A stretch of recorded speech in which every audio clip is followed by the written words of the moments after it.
Mesdames, Messieurs les membres du comité d'organisation des présentes assises, Mesdames, Messieurs les invités, je voudrais vous dire mon plaisir d'être avec vous aujourd'hui et de présider l'ouverture de votre très importante rencontre. Vous saluez également, selon le mode de la teranga sénégalaise, je pense que c'est ce que le vice-président a tenté de souligner tout à l'heure, mais sachez que rien ne sera trop grand pour votre honneur et votre bonheur au Sénégal. Et à mon tour, vous souhaitez la bienvenue sur cette terre de culture et de dialogue. Permettez-moi à l'entente de mon propos de revisiter l'histoire, parfois tumultueuse, de l'émergence de la muséologie en Afrique et de ses rapports complexes avec une muséologie européenne, plusieurs fois centenaire et qui, dès ses origines, avait affirmé sa vocation universaliste. Bien évidemment, le contexte s'y prêtait. La mission civilisatrice légitimant le contexte colonial, les musées africains étaient pour l'essentiel consacrés à l'ethnographie, l'étude de l'autre, qui ne pouvait être paradoxalement que le regard plein d'altérité posé sur les peuples des colonies. Cette posture, qui reflétait les rapports réels entre l'Occident et l'Afrique, avait produit en toute logique des espaces de subordination. La suite, on la connaît. Ces musées étaient plutôt des espaces déambulatoires pour les touristes et accessoirement les classes moyennes africaines. Mais comme j'ai l'habitude de le dire, faire des constats sur notre héritage commun n'est pas un procès, mais un exercice d'introspection qui doit nous aider à refonder nos relations et à promouvoir ce nouvel humanisme que le président Léopold Sédar Senghor avait sublimé à travers des formules qui résonnent encore aujourd'hui comme des prémonitions. Je pense notamment à la civilisation de l'universel et au dialogue des cultures. C'est pourquoi nous sommes précisément réunis ici à Dakar, au Sénégal, pays de Senghor, qui plus est au musée des civilisations noires dont il fut l'initiateur, même si la gestation en fut longue et difficile. Le musée des civilisations noires n'ayant été inauguré et finalisé que le 6 décembre 2018 par son Excellence M. Macky Sall, président de la République du Sénégal. L'histoire n'étant décidément pas un long fleuve tranquille, votre communauté a fait des progrès considérables, a interrogé sa trajectoire et initié des changements profonds dont les effets commencent à se faire sentir comme vos assises présentes, sur lesquelles je reviendrai dans mon propos en donnant une illustration que je souhaite plus convenable. Croyez-moi, au Sénégal, nous ne sommes pas dans les logiques populistes où il faut accuser l'autre pour justifier les difficultés. Nous sommes plutôt dans une dynamique de dialogue fécond, de partage des responsabilités pour pouvoir ensemble projeter l'avenir et co-construire de meilleurs accuser l'Occident, accuser le monde, parler je ne sais quoi, pour simplement mobiliser des foules, alors qu'en fait l'histoire nous incombe nous tous. La responsabilité des hauts faits comme des méfaits, et les partager. Il s'agit d'en tirer les meilleures leçons et de dire que voulons-nous atteindre, quel monde voulons-nous bâtir, comment s'y prendre.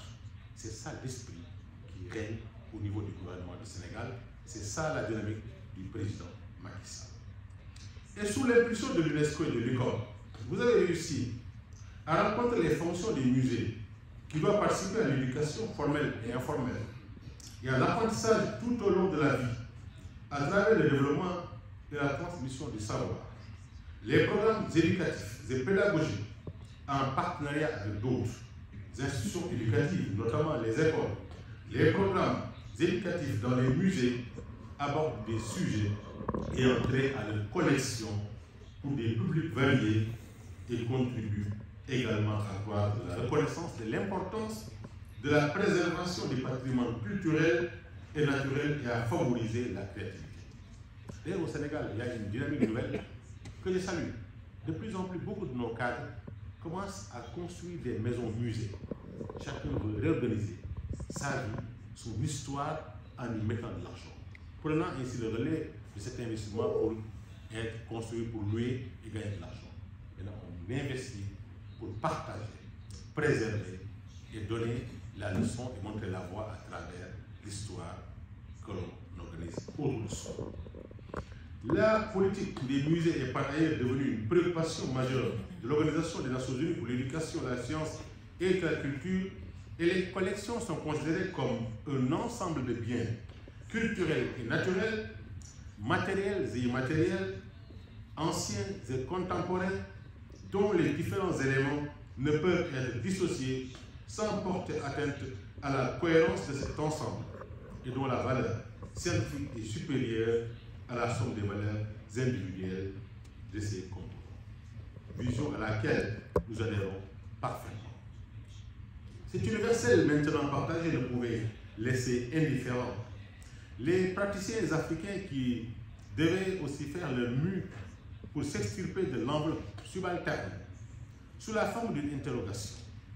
Le thème « Quel musée pour l'Afrique ? Patrimoine en devenir » fut en effet le cadre conceptuel de la réponse africaine sous les auspices du Conseil international des musées, ICOM, alors dirigé par le professeur Alpha Oumar Konaré, futur président de la République du Mali. Sans faire dans la langue de bois, il dénonce très clairement l'état végétatif des musées africains et prononce dans son discours inaugural une sentence qui marque encore les esprits, je le cite. Il est temps, grand temps, ce nous semble, de procéder à une totale remise en cause. Il faut tuer, je dis bien tuer, le modèle occidental de musée en Afrique pour que s'épanouissent de nouveaux modes de conservation et de promotion du patrimoine. Fin de citation. Après cette forte déclaration du président Konaré, il indique une ligne de cohérence forte. Dans la préface des actes du même atelier de l'ICOM, je le cite encore à nouveau, il ne pourra plus désormais être question de raisonner autrement qu'en zone culturelle par grande région. Il n'est plus question de parler culture en Afrique en se limitant aux frontières de la colonisation. C'est trop facile et simpliste à la limite. À travers ces deux déclarations où se croisent l'intellectuel et le politique, nous avons tout un programme, une vision, voire un plan d'action, dont la finalité est la promotion des continuités culturelles pour gommer les frontières politiques héritées de la colonisation. Mesdames, Messieurs, ces exigences dont l'abandon serait rédhibitoire à tout projet fédéral n'est malheureusement pas simple à accomplir. Elle est même très ardue. D'où l'impératif de persévérance sur lequel, heureusement, de plus en plus de voix et d'énergie sont chaque jour un peu plus consacrées. C'est qu'à la réalité, notre monde est devenu global au point que les vraies solutions ne peuvent éclore que les efforts combinés de toutes les parties prenantes. C'est ça notre conviction. Et c'est pour ces raisons que vos assises présentes, qui regroupent plus de 30 responsables de musées africains et plus d'une dizaine de responsables des musées parmi les plus représentatifs d'Europe, est important à plus d'un titre. En effet, dans votre programmation, tout comme dans la configuration de vos ateliers, sans éluder la question d'actualité que constitue la restitution des biens culturels, vous proposez de procéder à un diagnostic complet de notre coopération muséale, de l'évaluation de nos infrastructures, de la critique de nos narratives, de l'inventaire des équipements disponibles ou à acquérir et des ressources humaines et financières nécessaires à la conduite des programmes structurants le tout dans un esprit pragmatique que je me plais de saluer ici.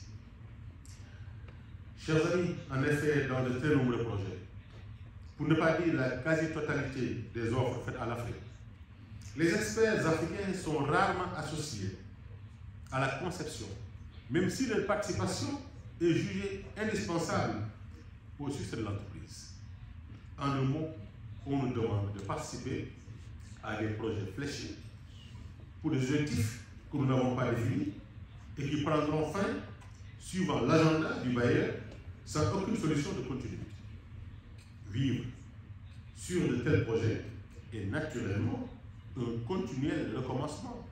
Et c'est pour cette raison que votre approche programme me semble tout à fait appropriée, car un projet n'a de sens que s'il est articulé à un programme lui-même aligné à une vision. Et je vous en félicite très chaleureusement. Vous avez donc décidé, entre responsables de musées, de procéder à l'analyse approfondie de la situation des musées en Afrique et en Europe pour refonder vos rapports de collaboration au bénéfice de la sauvegarde des collections qui sont le cœur de vos métiers, mais aussi de la circulation des biens et du partage des expériences, y compris sur les questions de restitution. Je me veux long, car sur ces questions, un gouvernement doit avoir des positions claires, élaborées et argumentées.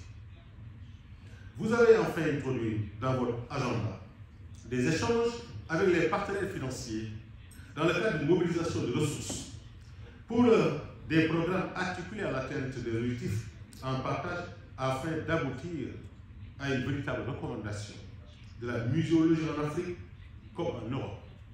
Il s'agit en définitive de poser les bases d'une acceptation sincère de nos trajectoires historiques singulières qui seront le lion de notre unité dans la diversité. En effet, chers invités, dans notre marché ou notre course vers l'avenir, ensemble ou en ensemble au pluriel, nous constituons un grand bloc composé d'entités indissolublement liées. Nous sommes inséparables en réalité. C'est ce que d'ailleurs Gandhi nous explique en parlant déjà en 1931 des relations entre l'Inde et l'Empire britannique. À la question suivante, how far would you cut India off from the empire? Gandhi's reaction was the following one. Il répond, from the empire entirely, totally. From the British nation, not at all. If I want India to gain and not to grieve. The British Empire is an empire only because of India. The emperorship must go, and it should love to be an equal partner with Britain, sharing her joys and sorrows. But it must be a partnership on equal terms. Tout est là, clairement dit. Nous sommes ensemble liés, destin commun, passé partagé. Mais il ne s'agit pas de prendre le couteau et de couper totalement un cordon ombilical et de se regarder en ennemi ou en adversaire. Ce n'est pas possible. Encore moins même imaginable en matière de coopération muséale ou en matière de préservation de notre patrimoine historique. Lequel patrimoine est partagé en réalité. Un autre Premier ministre indien, Singh, ne dit pas le contraire plusieurs décennies après. C'est lorsqu'il était invité à l'université d'Oxford pour recevoir son doctorat honoris causa le 8 juillet 2005. Voilà ce que dit encore le Premier ministre parlant des relations entre la Grande-Bretagne, l'Angleterre disons, et l'Inde.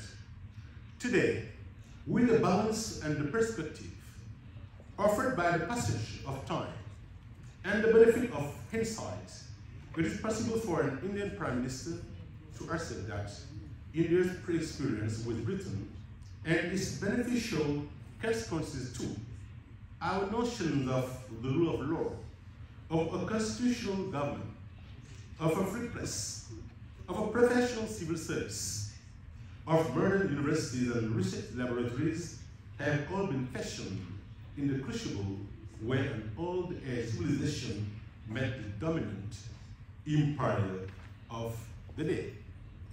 These are all elements which will still value and cherish. Our judiciary, our legal system, our bureaucracy, and our police are all great institutions derived from British Indian administration, and they have served the country very well.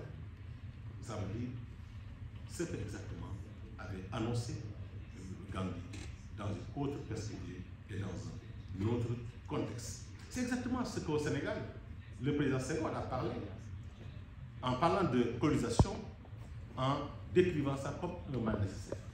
Tout n'est pas négatif, tout n'est pas rose, on y trouve tout à la fois, à chacun d'avoir son regard, soit développer de positive mental attitude de Napoléon Hill, ou bien adopter la posture de pleurnichat éternel, faisant du passé une sorte de mur de lamentation, sans chercher ou trouver les solutions au mot du présent. C'est exactement un choix opéré. Le Sénégal a choisi d'être dans la dynamique de construction, dans la dynamique de consolidation positive des rapports du passé pour permettre un avenir meilleur ensemble. Mesdames et messieurs, chers participants, le peuple sénégalais se veut ami de tous les peuples du monde. Enraciné, le Sénégal reste ouvert aux autres pour la promotion du dialogue des civilisations, disons du dialogue des cultures.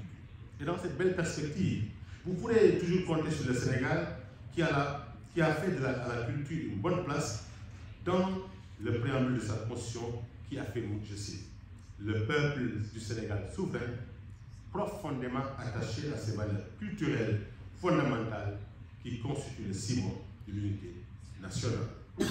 Mais ça, nous ne le mettons pas de manière isolée. C'est en pensant également aux autres. L'Afrique a aussi mis en vigueur la charte de la renaissance culturelle africaine. L'Europe a la sienne depuis bien longtemps. Il nous reste donc une étape à franchir, une haie à enjamber, nous tendre la main et dire à l'unisson que vive la culture pour la paix et la prospérité au bénéfice de toutes et de tous. C'est dans cette perspective que le Sénégal développe une approche équilibrée, compris dans le domaine de restitution des biens culturels, qui ne sont pas seulement dans les collections publiques, des trésors inestimables, se trouvent aussi dans des collections privées, qui ne révèlent nullement de la spoliation. Il faut avoir aussi une approche positive parfois, en parlant de ces questions de biens culturels. La communauté mouride vient ainsi d'acquérir un lot exceptionnel de 6 photographies du fondateur de la prestigieuse confrérie mouride dans le cadre d'une vente aux enchères organisée à Lyon, montrant le cheikh Ahmadou Bamba posant la première pierre de la mosquée de Ndiarème, Diourbel, le 11 mars 1918. Ce fonds exceptionnel a été présenté hier même après-midi, 24 avril, à M. le Président de la République du Sénégal, Son Excellence M. Macky Sall, qui décide de le présenter à grande première ici au musée de l'Éducation noire. C'est hier que le président l'a reçu, à ma présence, celle du nouveau président du Conseil social et du ministre de l'Intérieur. Et c'est hier soir même qu'il a demandé au palais de mettre à disposition cette collection ici au musée. Je pense tout à l'heure, à la pause, vous verrez ça. Vous imaginez, nous n'avons pas eu, nous Sénégalais, la chance d'avoir une photo comme ça de Cheikh Ahmadou Bamba.